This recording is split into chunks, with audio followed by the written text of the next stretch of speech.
अज्ञानतिमिरान्धस्य ज्ञानाञ्जनशलाकया चक्षुरुन्मीलितं येन तस्मै श्रीगुरवे नमः। नमो विष्णुपादाय कृष्णप्रेष्ठाय भूतले श्रीमते भक्तिवेदान्त स्वामिनीति नामिने। नमस्ते सरस्वती देवे गौरवाणी प्रचारिणे निर्विशेष शून्यवादी पाश्चात्य देशतारिणे। युधिष्ठिर महाराज भगवान कृष्ण के जिज्ञासा करलेन जे श्रावण मासेर शुक्लपक्षेर जे एकादशी आसছে সেই एकादशीर सम्बन्धे आमाके विस्तारितभावे वर्णना करुन। तार उत्तरे भगवान श्रीकृष्ण बोलें जे श्रावण मासेर शुक्लपक्षेर जे एकादशी आसছে সেই एकादशी पवित्र रूपणी एकादशी नामे विख्यात एवं এই एकादशी कथा श्रवण करले बाजपेय यज्ञेर फल लाभ हये थाके। तो এই দাপর যুগের प्रथम दिके মহিজিৎ नामे মাহিষ্মতি नगरे एक राजा बास करतें। ए राजा खूब धर्मात्मा छिलेन एवं तिनी तार पुत्रदेरके मतो करे प्रजादेरके पालन करतें। किन्तु राजार मने कोनो सुख किंबा शांति छिलो ना, केनना राजा अपुत्रक छिलेन। तो सेइजন্য राजा खूबই दुखी छिलेन। तिनी राजा भाबछेन आमी तो धर्म अनुसारे आमी आमादेर प्रजादेरके पालन करेछि, कोनो ब्राह्मण बा देवतादेर धन आमी अपहरण करिनि एवं যারা দুষ্টকে দমন করেছি এবং শিষ্টদেরকে আমি তাদেরকে পালন করেছি ঠিকঠাক মতো করে এবং তাদেরকে আমি যথাযোগ্য সম্মান প্রদান করেছি। আর আমি আমাদের সমস্ত প্রজাদেরকে পুত্রবৎ পালন করেছি, কিন্তু তা সত্ত্বেও আমি কোনো অন্যায় করিনি, কিন্তু তা সত্ত্বেও আমার কোনো পুত্র সন্তান কেন হলো না।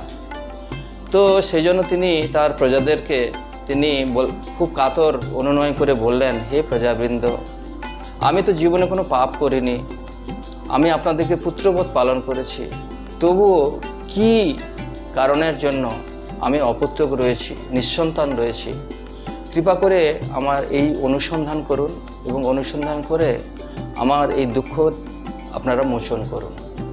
তো রাজার এই কাতর সবিনয় অনুরোধ শুনে পুরোহিত এবং ব্রাহ্মণগণ তখন তারা বনে যাওয়ার জন্য প্রস্তুত হলেন এবং তারা বনে ঘুরতে ঘুরতে তারা একজন খুব তত্ত্বজ্ঞ বিশারদ, নীরোগ এবং নিরাময় এবং একজন তপস্বী ঋষির আশ্রমে গিয়ে তারা উপস্থিত হলেন।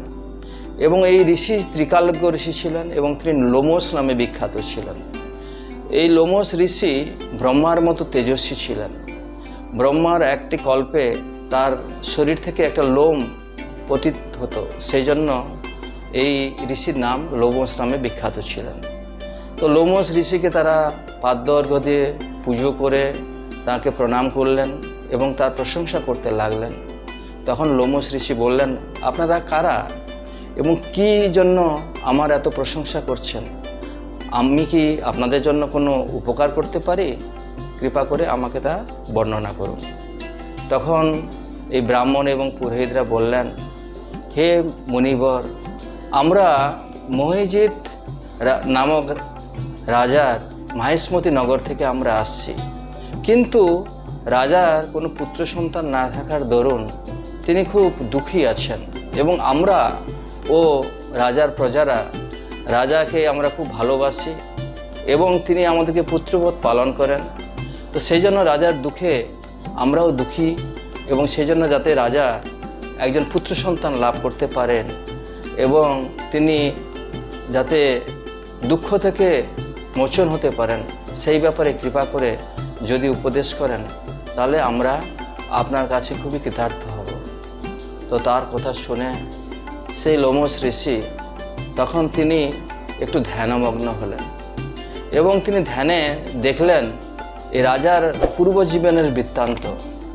পূর্বজীবনে এই রাজা একজন সাধারণ বৈশ্য ছিলেন। তিনি তার ব্যবসার কাজের জন্য একটা গ্রাম থেকে আর একটা গ্রামে তিনি যাতায়াত করতেন। একবার তিনি যখন একটা দশমী তিথিতে জ্যৈষ্ঠ মাসের দুপুরের সময় একটা গ্রাম থেকে আর একটা গ্রামে খুব গরমের দিনে তিনি যখন যাচ্ছিলেন, তিনি খুব তৃষ্ণার্ত হয়ে পড়েন এবং সে তৃষ্ণা নিবারণের জন্য তিনি একটা জলাশয়ের দিকে এগিয়ে যান। কিন্তু তিনি যখন এই জলাশয়ের দিকে যান, তিনি দেখেন একটা গাভী এবং তার বাছুর সেখানে জল পান করছিলেন।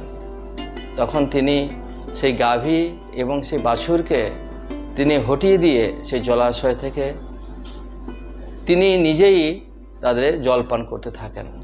তো সেই জন্য এই যে গাভী এবং বাছুরকে তিনি এই জলাশয় থেকে হটিয়ে দিয়েছিলেন, সেই জন্য তার যে পাপ হয়েছে সেই পাপের দরুন তিনি এই জন্মে কোনো পুত্র সন্তান লাভ করেননি।